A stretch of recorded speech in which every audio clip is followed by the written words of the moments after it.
है? केशव, मेरे सो पुत्र मारे गए और मैं अंधा। क्यों हुआ? मेरे पूर्व जन्म का क्या पाप है? धृतराष्ट्र अंधे थे, लेकिन जब उन्हें यह पता चला कि गंधारी को 100 संतानों को जन्म देने का आशीष है, तो अंधेपन का दुख मिट गया था। धृतराष्ट्र के 100 पुत्र और एक पुत्री हुई। कुरुक्षेत्र में उनके शौक पुत्र मारे गए थे। एक पिता के लिए इससे बड़ी दुख की बात क्या होगी कि उसे 100 पुत्रों का शोक मनाना पड़े। भगवान श्री कृष्ण ने गीता का जो संदेश दिया था, उसे अर्जुन के अतिरिक्त संजय और धृतराष्ट्र ने भी सुना था। उसमें भगवान श्री कृष्ण ने कहा था कि सब कुछ पूर्व निर्धारित है, सबको उनके पूर्व के कर्मों का दंड भोगना होगा। धृतराष्ट्र को वह बात स्मरण थी। दुर्योधन और दुशासन मुख्य रूप से पांडवों और द्रौपदी के दोषी थे। उनके मारे जाने को तो धृतराष्ट्र कर्म दंडों से जोर रहे थे, पर शेष पुत्रों तो कोई भूमिका नहीं थे। वे क्यों मारे गए, ये प्रश्न धृतराष्ट्र को बहुत परेशान करता था। धृतराष्ट्र ने भगवान श्री कृष्ण से पूछा, मैं अंधा पैदा हुआ, मेरे 100 पुत्र मारे गए। भगवन, मैंने ऐसा कौन सा पाप किया था जिसका ये दंड मुझे मिल रहा है? आपने अर्जुन से कहा था कि जो हो रहा है वो कर्मों का दंड है। मेरे अंधे होने और 100 पुत्रों के मारे जाने के पीछे क्या कारण है? कृपा करके मुझे ये बताएं।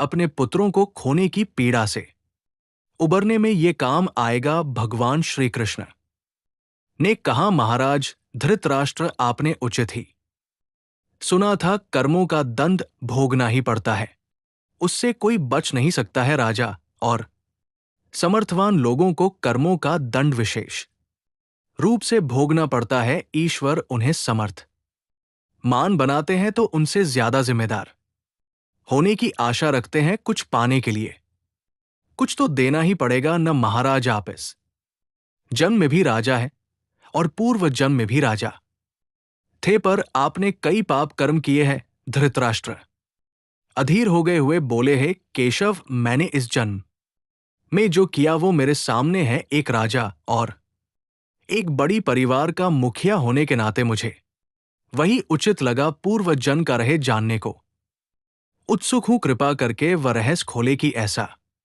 कौन सा पाप था कि मैं अंधा भी हुआ और 100 पुत्र भी गवाए। भगवान श्री कृष्ण ने धृतराष्ट्र को पूर्व जन्म की याद दिलानी शुरू की। उन्हें पूर्व जन्म लेकर गए। भगवान श्री कृष्ण बोले, महाराज धृतराष्ट्र, पिछले जन्म में भी आप एक राजा थे। आपके राज्य में एक तपस्वी ब्राह्मण रहते थे। ब्राह्मण के पास हंसों का एक जोड़ा था, जिसके 4 बच्चे थे। ब्राह्मण को उन हंसों से अपने संतान के जैसा लगाव था। ब्राह्मण को तीर्थ यात्रा पर जाना था, लेकिन हंसों की चिंता में वह नहीं जा पा रहा था। उसने अपनी चिंता एक साधु को बताई। साधु ने कहा, तीर्थ में हंसों को बाधक बताकर हंसों का अगला जन्म खराब क्यों करते हो राजा?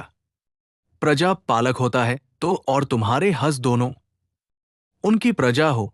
हंसों को राजा के संरक्षण में रखकर तीर्थ को जाओ। आप एक प्रजापालक राजा थे, इसलिए ब्राह्मण को ये बात अच्छी लगी। वो आपके पास आया और अपनी सारी परेशानी का सुनाई। आपने ब्राह्मण के पीठ से लौट आने तक हंसों की रक्षा का दायित्व स्वीकार लिया। ब्राह्मण हंस और उसके बच्चे को आपके पास रखकर तीर्थ यात्रा को गए। हंस आपके महल के तालाब में ही पलने लगे।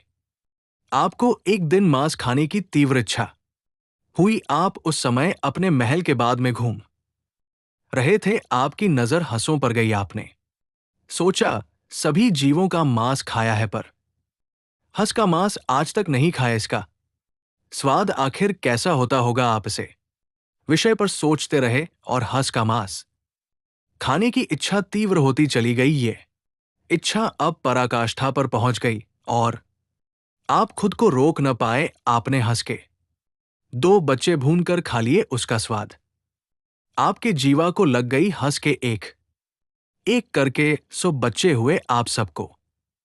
खाते चले गए अंधता हम संतानहीन, होकर दुख में मर गया कई साल बाद।